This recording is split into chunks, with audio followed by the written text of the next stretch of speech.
Welcome back to my channel Ravi Andugula. ఈరోజు టిఫిన్లో భాగంగా సద్దన్నం మిగిలిపోయిందండి. ఏం చేయాలని చెప్పేసి జీరా రైస్ చేసి మా హస్బెండ్కి పెడుతున్నాను. జీరా రైస్ చాలా మంచిది ఎండకు కూడా.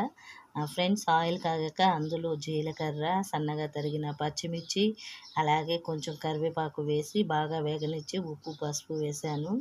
పసుపు వేస్తారా అని మీకు డౌట్ రావచ్చు. పసుపు అనేది యాంటీబయాటిక్ కాబట్టి కొంచెం వేసానండి.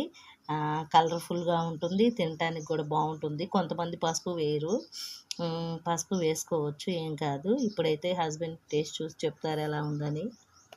ఏమండి, జీరా రైస్ చేశాను, టేస్ట్ చూసి ఎలా ఉందో చెప్పండి రవి గారు. జీరా రైస్ చేసావు? సద్దన్నం ఉంటే చేసాలండి. అన్నము వేస్ట్ చేసుకోకూడదండి.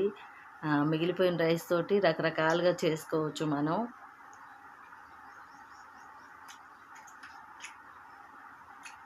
బాగుందా? చాలా బాగుంది. ఉప్పు, మధ్యలో జీలకర్ర, పచ్చిమిర్చి నంచుకొని తినండి. ఏమండి,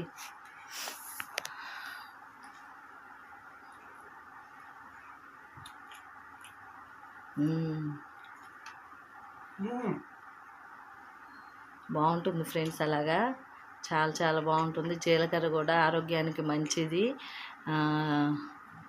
డైజెస్టివ్ సిస్టమ్ని మెరుగుపరుస్తుంది జీలకర్ర. చాలా బాగుంది ఫ్రెండ్స్, అయితే మీరు కూడా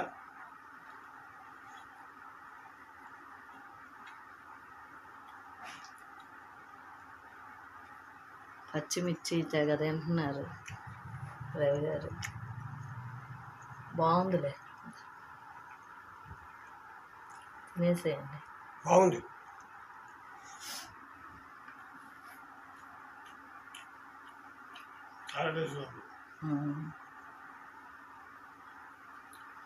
ఓకే ఫ్రెండ్స్, మీరేం చేసుకున్నారో కమెంట్ చేయండి.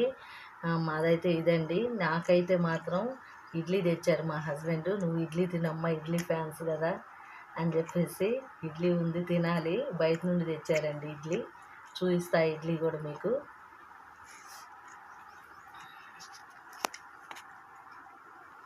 ఫ్రెండ్స్, చూసారా నా టిఫిన్ అయితే ఇడ్లీ అండి. 20 రూపీస్కి 3 ఇడ్లీ ఇస్తారు ఇక్కడ. అవి